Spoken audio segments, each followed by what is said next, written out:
Deryada yüzen canım, yarsız tek gezen canım, baş götürüp gidecek her şeyden bezen canım. Gönlüm açılıp güler, yar şadlanar, yar güler.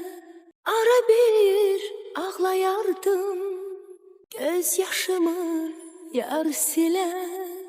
Yarımın özü əstə, eşq tərlanıb qəfəsdə. Bir həs özündən ötürü, göz yolda, qulaq səsdə. Kaş sənsiz tək qalmayam, eşq oduna yanmayam. Səninlə birgə yatıb, yuxudan oyanmayam. Qəlbim yanır günahsız, gecələrdə çıraqsız. Dünya nura oyanar, mənim olsa Allahsız. Saçında şəlaləsi, dodağın nargiləsi.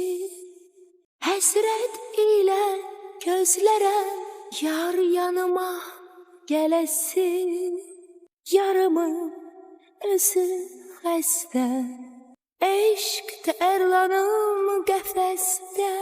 Bir həs özündən ötürü, göz yolda, qulaq səsdə. Kaş sənsiz tək qalmayım, eşq oduna yanmayım.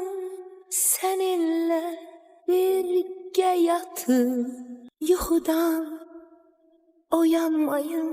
Yarımın özü xəstə, eşq tərlanım qəfəsdə. Bir həs özündən ötürü, göz yolda, qulaq səsdə.